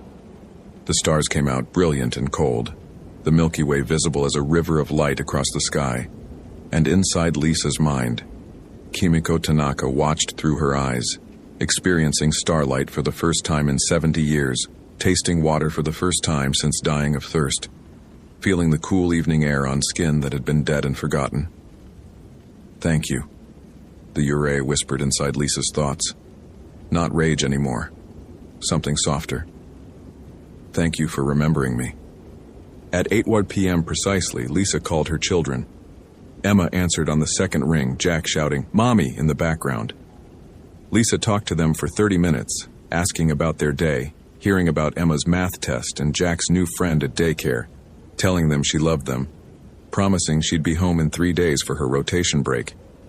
She didn't tell them about Quinn, didn't tell them about the Yurei, didn't tell them that something old and angry and grieving now lived inside her awareness, would live there forever. A constant reminder of injustice and memory, and the price of forgetting. When the call ended, Lisa sat in the darkness, listening to Quinn's breathing, feeling Kimiko's presence settle deeper into her mind. The Yurei shared impressions now, not memories, but sensations. Gratitude, sorrow, a fading of the rage that had sustained her for 7 decades. I need something from you, Lisa said aloud, voice small in the vast desert night. I'll carry your story. I'll make sure people know what happened here. But I need you to not interfere with my children. Don't show them memories. Don't speak through me when I'm with them. They're innocent. They deserve to be protected from this. Silence inside her mind, then agreement. Not words, but feeling. Understanding reached between one mother and another, across the boundary of death. The helicopter arrived at dawn, landing as close to the canyon as terrain allowed. Paramedics stabilized Quinn, started IVs, prepared for transport. Lisa gave her report mechanically, left out the possession, said she'd found Quinn severely dehydrated and disoriented. The incident would be recorded as heat stroke with associated behavioral changes. Nobody would question it. Heat did strange things to people in Death Valley. They airlifted Quinn to the hospital in Las Vegas. Prognosis uncertain but improving. Lisa rode in the helicopter, watched the desert scroll beneath her, felt Kimiko watching through her eyes, seeing the landscape from above for the first time. The Urei had spent 70 years trapped in a 200-foot radius, bound to the location of her death, unable to leave, unable to rest, now carried inside Lisa's consciousness. She was finally free to see beyond the canyon walls, to experience the world she'd been denied. It wasn't the justice Kimiko had wanted, but it was something. Acknowledgement. Remembrance. A promise that her story would be told. Lisa requested 3 days emergency leave, flew back to Boise, held Emma and Jack so tight they complained. She didn't explain why she was crying or why she couldn't stop touching their faces, checking that they were real and present and alive. That night, Emma asked about the sadness in Lisa's eyes. Lisa considered lying, considered protecting her daughter from difficult truths. But Kimiko's presence pulsed inside her mind, reminder of what happened when truths were buried and forgotten. So Lisa told her. Not everything. Emma was 8, didn't need the full horror. But the important parts. About Kimiko Tanaka, who'd been imprisoned for being Japanese during World War II, who'd been punished for speaking her native language, who'd died alone in the desert heat thinking of her daughters. About remembering people who'd been forgotten. About honoring stories that had been erased. Emma listened with serious eyes, asked questions, wanted to know if Kimiko's daughters had lived. Lisa answered honestly. They had, but never knowing their mother had wanted to return to them, never knowing she'd loved them enough to die trying to be strong. That's sad, Emma said, small voice. Yes, Lisa agreed. It is. That's why we have to remember. So sadness doesn't happen again. Lisa returned to Death Valley 2 weeks later, after Quinn had recovered enough to give their own statement. Quinn didn't remember the possession, remembered only going to check trail conditions and waking up in the hospital. They'd been diagnosed with severe heat stroke causing temporary psychosis and memory loss. The official report noted behavioral changes consistent with hyperthermia-induced delirium. But when Lisa visited Quinn before heading back to the park, Quinn looked at her with recognition that went deeper than surface. You feel different, Quinn said quietly, like you're carrying something heavy. I am, Lisa admitted, but it's a weight I agreed to carry. She filed paperwork for historical recognition of the Panamint detention facility, requested archaeological survey of the site, pushed for memorial markers. Met resistance, old bureaucracy, uncomfortable history, preference for forgetting over remembering. But Lisa pushed harder, using every resource, every contact, every regulation she could find. Kimiko's presence inside her mind provided motivation. The Urei was quiet now. Rage burned down to ember, but the determination remained. To be known, to be acknowledged, to make certain the suffering meant something. 6 months later, the National Park Service approved a historical marker for the site. Bronze plaque, modest but permanent, naming Kimiko Tanaka among others who died there.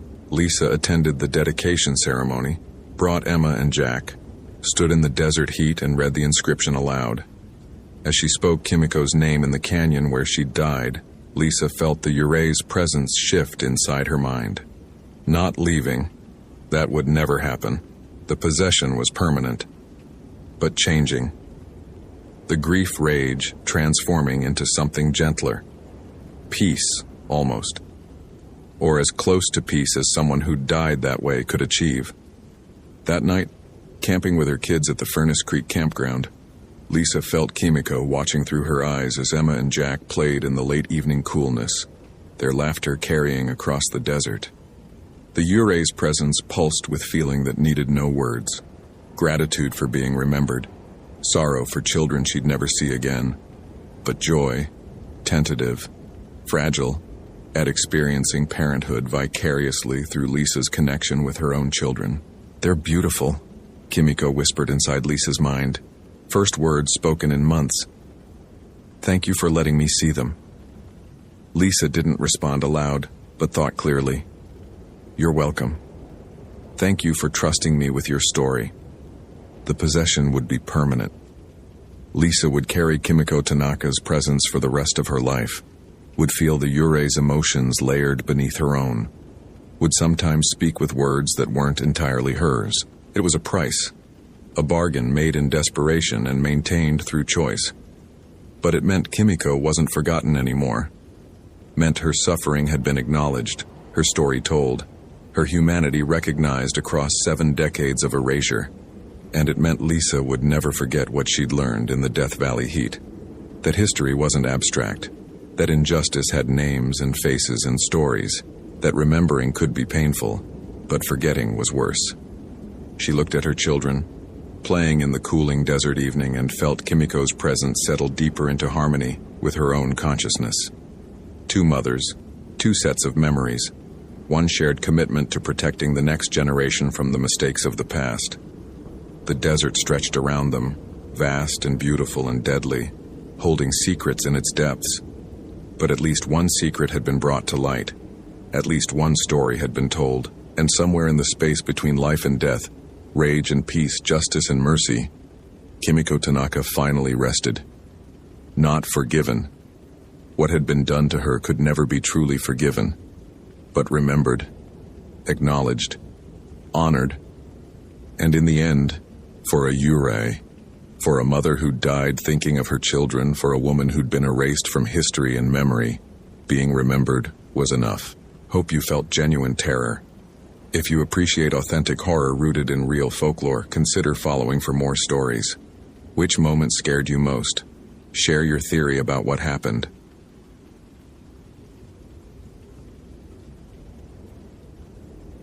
David Ramirez had written 4 blog posts debunking Appalachian superstitions when Derek Sullivan disappeared on the summer solstice.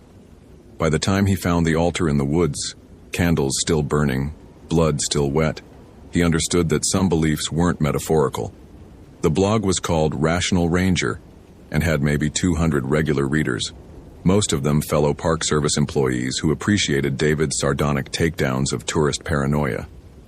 His most popular post, "Why Your Grandmother's Folk Magic is Just Confirmation Bias," had gotten shared on Reddit and earned him both praise and death threats from people who took Appalachian traditions seriously. David had laughed off the threats. He had a master's degree in forestry from NC State, 8 years as a ranger at Great Smoky Mountains National Park, and a deep conviction that the universe operated according to discoverable natural laws. Ghosts, curses, and mountain magic were cognitive failures, not supernatural realities.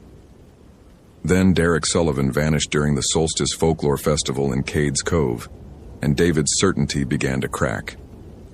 Derek was a folklore researcher from UNC Chapel Hill, 34 years old, studying the persistence of pre-Christian religious practices in isolated Appalachian communities. His research proposal had crossed David's desk 3 months earlier when he'd applied for a backcountry research permit. David had approved it with a note of skepticism, another academic romanticizing rural superstition, treating poverty and isolation as mystical authenticity rather than as social problems requiring solutions. They'd argued about it over beers at the Sugarlands Visitor Center. Derek had insisted that dismissing folk beliefs as mere superstition was itself a form of colonialism, an urban intellectualism that refused to engage with alternative epistemologies. David had countered that calling delusion alternative epistemology was intellectual cowardice, a refusal to apply critical thinking to claims that didn't deserve respect just because they were traditional. "You think you're enlightened?" Derek had said, already 3 beers in. "But you're just scared. Scared that maybe, people who've lived in these mountains for 300 years might know something you don't." David had laughed. "Show me evidence that's replicable and falsifiable, and I'll believe anything. Until then, it's just stories people tell to cope with a random universe." Derek had shaken his head. "Some stories are true, David, and some truths don't care whether you believe in them or not." That conversation had been on June 18th. Derek Sullivan was reported missing on June 21st, the summer solstice, when he failed to return from a permitted overnight research trip to Cades Cove. His tent was found at his designated campsite, research notes organized inside waterproof bags, His iPhone showing 47% battery but no signal. No signs of struggle. No signs of anything except an abrupt absence, as if he'd simply walked into the forest and ceased to exist. David had volunteered to lead the search and rescue operation, partly from professional duty and partly from guilt. Their last conversation had been an argument, and now Derek was gone. And David couldn't shake the feeling that the universe was teaching him a lesson in humility through the worst possible method. The search grid covered 40 square miles of forest, dense stands of hemlock and poplar, rhododendron thickets so thick you had to crawl through them, terrain that could hide bodies for decades. David's team found nothing the first day, nothing the second day. On the third day, David was checking a sector near Spence Field when his Garmin GPS started glitching. The coordinates jumped erratically, showing him a mile north, then a mile south, then placing him in the middle of the Fontana Lake, despite being nowhere near water. David checked the satellite signal. Full strength. He rebooted the device. The coordinates stabilized, showing his actual position, but the track log revealed something impossible. According to the GPS, he'd walked in a perfect circle for the last 20 minutes despite moving in a straight line. David marked the location and continued searching. 50 yards farther, he found the first symbol. It was carved into a massive oak tree, the cuts fresh and deep, revealing pale wood beneath the bark.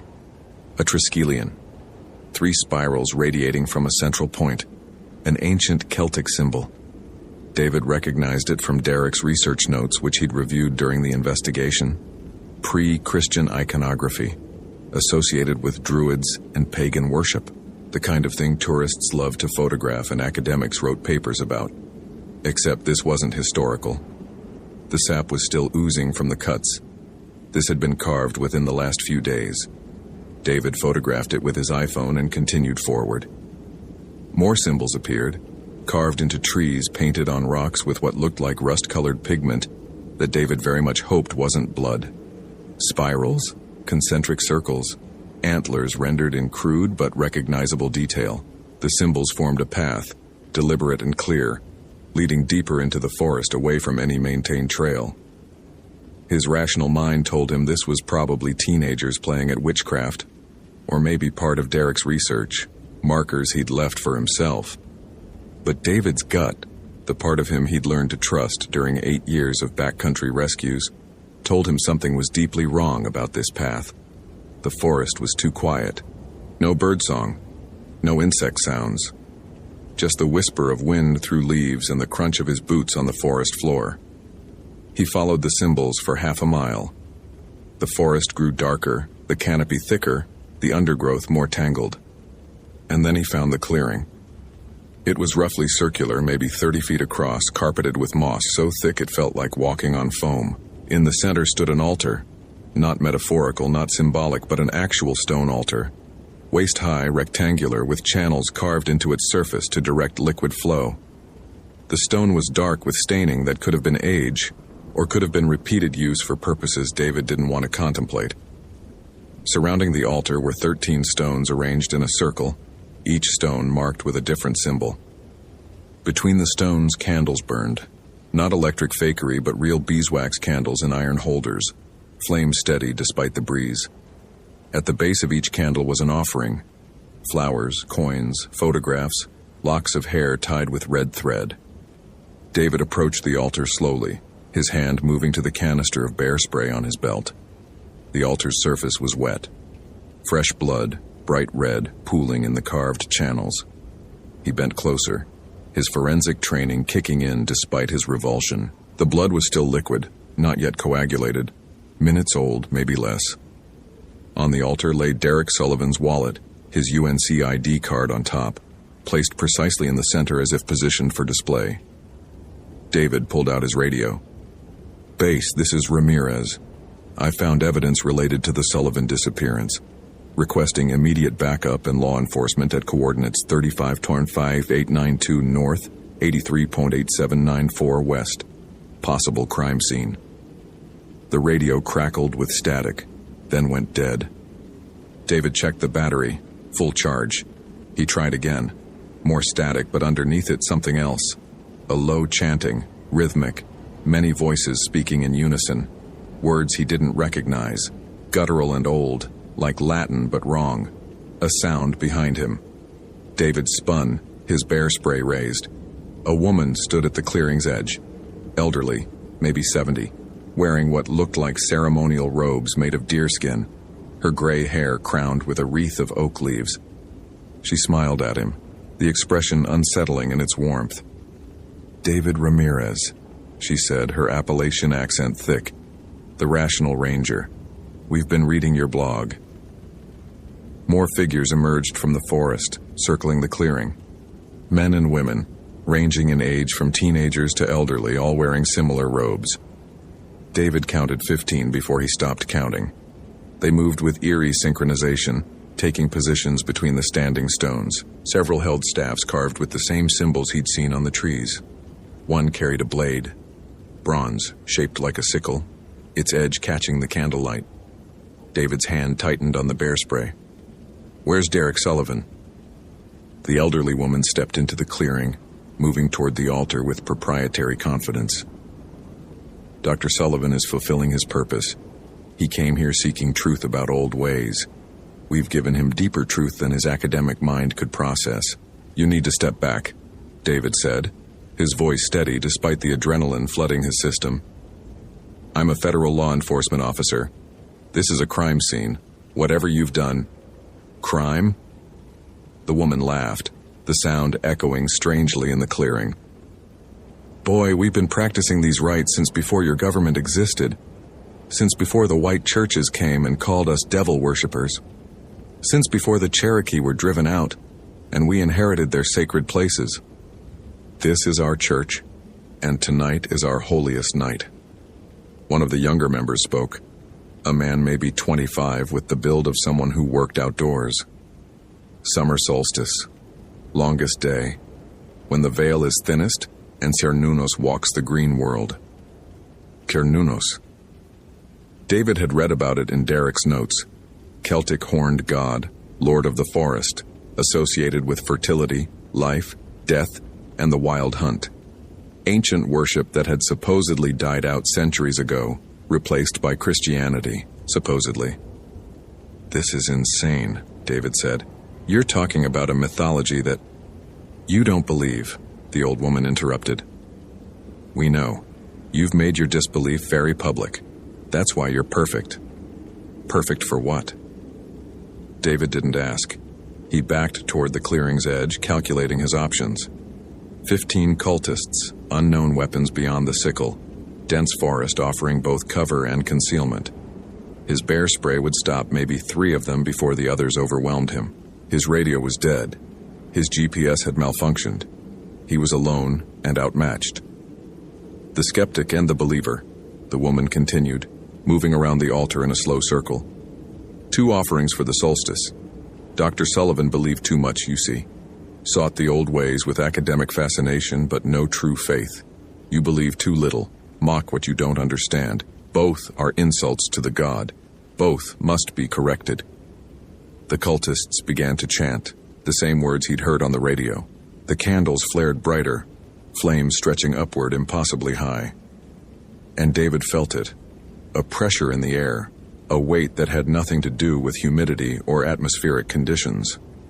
The rational part of his mind insisted this was mass hysteria, that he was being affected by psychological manipulation and fear. But the part of him that had lived in these mountains for 8 years, that had learned to read weather and animal behavior, and the 1,000 subtle signs the forest gave, knew something was happening that his education hadn't prepared him for. David ran. He crashed through the rhododendron thickets, branches tearing at his face and uniform. Behind him, the cultists didn't pursue, didn't need to. The forest itself seemed to shift around him, trails appearing where none should exist, familiar landmarks absent or wrong. His ranger training told him to follow drainage downhill, find water, follow streams to civilization. But every stream he found flowed uphill, water defying gravity, circling back to the clearing no matter which direction he chose. He ran until his lungs burned and his leg muscles screamed, and then he burst through undergrowth into another clearing. The same clearing, the altar, the candles, the cultists, all exactly where they'd been. He'd traveled in a circle despite moving in a straight line, just like his GPS had recorded earlier. The old woman stood by the altar, patient. "The forest knows you now, Ranger Ramirez. Chernunos has marked you. There's nowhere to run that isn't his domain." David tried his radio again. Dead. His phone, no signal, and the screen was glitching, showing impossible battery readings, the time jumping between 9:47 p.m. and 3:33 a.m. He pulled out his compass. The needle spun lazily, refusing to settle on any direction. "This isn't possible," he said, more to himself than to them. "There's a rational explanation." "Is there?" The woman gestured to the forest around them. "Explain the paths that loop. Explain the candles that never burn down. Explain how we knew you'd come here today at this hour, because the god whispered your name in our dreams." David had no explanations. His framework for understanding reality was crumbling, and beneath it was something older and darker than his education had admitted existed. A sound rose from the forest. Not the cultists chanting, but something else. A horn, deep and resonant, like a hunting horn, but larger, older. The cultists fell silent, their expressions shifting from ceremonial focus to genuine awe and fear. "He comes," the woman whispered. "The Lord of the Forest, the horned god. Chernunos walks the solstice." The trees at the clearing's edge began to move, not swaying in wind, but moving deliberately, branches reaching down like arms, roots pulling free of soil. And between the trees, something approached, something massive. It walked on two legs but was not human. 8 feet tall at least. Body covered in coarse fur that might have been clothing or might have been skin. Its head was crowned with antlers, real antlers, 12 points, spanning 6 feet across. Its face was a skull, white bone, but the eyes in the sockets burned with green fire. In its hand it carried a staff carved with every symbol David had seen in the forest, and where the staff touched the ground, plants grew instantly, flowers blooming and dying in seconds. David's rational mind broke. This couldn't exist, couldn't be real. Was a hallucination brought on by fear or drugs slipped into his water, or a psychotic break from the stress of Derek's disappearance? Except he could smell it. Musk and earth and decay, the scent of deep forest where sunlight never reached. Could hear it, breath like wind through caves, footsteps that made the ground shake. Could feel it, power radiating from it like heat from a fire, reality bending around it the way air bends around flame. The entity that might have been a man in a costume, but wasn't spoke, and its voice was like rocks grinding together, like roots breaking stone. The mocker and the seeker both have found truth tonight. From behind the altar, 2 figures were brought forward by cultists. One was Derek Sullivan, alive but changed. His eyes had the same vacant quality as the cultists, the light of fanaticism replacing academic curiosity. The other was a woman David didn't recognize, middle-aged, terrified, clearly not a willing participant. "Dr. Sullivan sought the old ways," Chernunos said. "He has been granted understanding. He will serve." Derek's mouth moved, speaking in that same ancient language, his voice blending with the cultists' renewed chanting. "The mocker sought to destroy belief," Chernunos continued, its skull face turning toward David. "He will learn that some truths persist regardless of acceptance." The entity raised its staff, and the ground beneath David's feet erupted with growth. Vines shot up, wrapping around his legs, his torso, pulling him down. He fought, but they were impossibly strong, thorns piercing through his uniform into his skin. The bear spray was useless. His knife couldn't cut fast enough. Within seconds he was immobilized, only his head free, forced to watch as the ritual continued. The woman, the unwilling sacrifice, was placed on the altar. She screamed, fought, but the cultists held her down with the practiced efficiency of people who'd done this before. The man with the bronze sickle approached, speaking words that made David's ears hurt, syllables that human throats shouldn't be able to produce. David wanted to look away. Couldn't. The vines held his head in place, forced him to witness as the sickle descended, as blood flowed into the altar's channels, as the woman's screams cut off with terrible finality. The blood reached the edge of the altar and dripped onto the moss below, and where it fell, mushrooms sprouted instantly, pale and glowing with their own light. The believer's gift, Cernunnos intoned. Blood and life, offered freely or taken, sustains the cycle. The forest feeds on death and births new growth. The entity turned to David. And you, mocker, what will you offer? Your disbelief is its own gift. Arrogance is sweet to gods who remember when humans knew humility before the wild. David wanted to spit defiance to maintain his rationalism even in the face of impossibility. But he couldn't. His certainty was gone, shattered. He'd been wrong, catastrophically wrong. Folk beliefs weren't cognitive failures. They were survival mechanisms, warnings passed down from people who'd learned that some things in these mountains operated by rules older than science. I don't understand, he managed to say, his voice cracking. What are you? We are what remains when civilization forgets, Cernunnos said. We are the old gods, sleeping in sacred places, worshipped by those wise enough to remember. We are neither good nor evil, we simply are, as the forest is, as winter is, as death is. You sought to explain us away. Now you will help us return.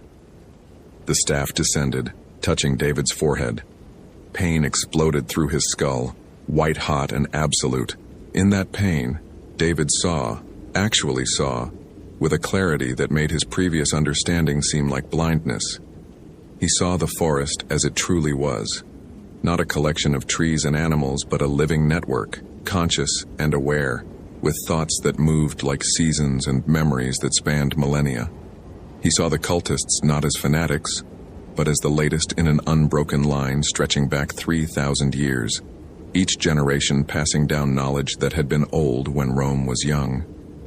He saw Cernunnos and entities like it, not gods exactly, but something between deity and force of nature, manifestations of primal concepts given form by centuries of belief and blood sacrifice. And he saw Derek Sullivan, or what was left of him. The researcher's consciousness was still there, but subsumed into something larger. His individual identity dissolved into the collective worship. He'd sought truth and found it, but the truth was too vast for one mind to contain without being consumed by it. The vision released David, and he collapsed against the vines holding him upright. The entity withdrew its staff. You have seen. Now you choose. Join us. Become servant of the old ways. Help us wake the sleeping gods in every mountain, every forest, every wild place still untouched by your concrete and steel. Or resist and feed the forest, as all resistors eventually do. David looked at Derek, at the woman's body on the altar, at the cultists watching him with expressions that mixed hope and hunger. He looked at Cernunnos, at the impossible entity that violated every natural law he'd been taught to believe in. I choose option 3, David said, his voice steadier than he felt. He'd learned one thing in the Marines before joining the Park Service. When faced with impossible odds, change the parameters of engagement. David had something in his pocket that none of these people, with their ancient beliefs and pre-industrial tools, had considered: modernity. His hand found his road flare, standard SAR equipment. He'd used it to mark his position when the GPS failed. Now he used it as a weapon. He struck the cap and the flare burst into brilliant red flame, burning at 1,800 degrees. The vines holding him recoiled from the heat, their grip loosening. David ripped free, swinging the flare in wide arcs, the chemical fire sending cultists scrambling back. The old ways versus thermite, David shouted, his voice carrying manic energy. Let's see which is stronger. He threw the flare at the altar. It landed in the pooled blood and the blood ignited. Shouldn't have been possible. Blood doesn't burn like that. But nothing tonight followed rules David understood. Flames spread across the altar's surface, consuming the offerings, the wallet, the blood itself. Cernunnos roared, the sound shaking leaves from trees. The entity raised its staff, but David was already running, and this time he wasn't trying to escape through the forest. He was running toward the one thing he'd noticed earlier. A stream. One of the impossible streams that flowed uphill. Supernatural places operated by symbolic logic. Derek's research notes had said, what flows up might flow down if the symbols change. David pulled the Pulaski axe from his belt, standard firefighting equipment every ranger carried. He swung it at the nearest standing stone, the blade biting deep into the carved symbols. The stone cracked, split, fell. Immediately the stream's flow reversed, water rushing downhill as gravity reasserted itself. The clearing shuddered. The candles went out simultaneously, as if someone had thrown a switch. The chanting stopped, and Cernunnos began to fade, its form becoming translucent, the green fire in its eyes dimming. "No!" the old woman shrieked. "The circle! He's broken the circle!" David ran to the next stone and destroyed it. Then another. The cultists tried to stop him, but they moved like people underwater, their coordination lost, their ritual power draining away as the symbolic architecture collapsed. By the time David reached the fourth stone, Cernunnos was barely visible, a ghost of antlers and ancient fury, its voice a fading whisper. "We sleep again, mocker, but we do not die. And when you sleep, you will remember. You will always remember what you've seen." The entity vanished. The clearing returned to normalcy so abruptly it felt like waking from a dream. The altar just a moss-covered rock. The candles nothing but iron holders with melted wax. The robed cultists just confused people in handmade clothing, looking around as if uncertain how they'd gotten there. David's radio crackled to life. "Ramirez, this is base. What's your status? You've been off comms for 3 hours." 3 hours. David looked at his phone. 11:47 p.m. He'd entered the clearing at 8:30 p.m. or so he'd thought. Time had slipped, stretched, folded back on itself. "I've found Derek Sullivan," David said into the radio, "and about 15 people who need psychiatric evaluation, requesting immediate backup and medical assistance at my coordinates." Derek Sullivan recovered physically but not mentally. He was institutionalized at a private facility in Asheville, diagnosed with dissociative disorder brought on by exposure to unknown hallucinogenic compounds, the official explanation for what had happened. The other cultists were similarly treated, their shared delusion explained as mass hysteria combined with environmental factors. The woman's body was found at the altar site and ruled a homicide, her death attributed to the cult. Several members were charged with murder, though the cases stalled in legal limbo as defendants proved incompetent to stand trial. David wrote one final blog post. It was titled, "I Was Wrong," and it consisted of a single sentence. Some beliefs are true, and some truths are more terrible than disbelief could ever protect you from. He took a medical leave from the Park Service, then resigned entirely. The forest wouldn't let him forget. Every tree looked like it might have faces in the bark. Every clearing might hide an altar. Every shadow might conceal something ancient and patient and infinitely hungry. He moved to Phoenix, Arizona, as far from forests and old places as he could get. He stopped writing the blog, deleted the posts debunking folk beliefs, ignored the emails from readers asking what had happened. But at night, he dreamed of antlers and green fire, of God sleeping in sacred places, of truth too vast for rational minds to hold without breaking. And he knew that Cernunnos had been right. He would remember. Always remember. That was his curse, payment for his arrogance. Some beliefs weren't superstition. Some truths operated by rules science hadn't discovered. And some gods didn't need belief to exist, they just needed to be forgotten long enough to gather power in the dark, waiting for the moment when skeptics like David would stumble into clearings where the old ways persisted, and learn that rationality was a thin shield against the weight of centuries. Hope you felt genuine terror. If you appreciate authentic horror rooted in real folklore, consider following for more stories. Which moment scared you most? Share your theory about what happened.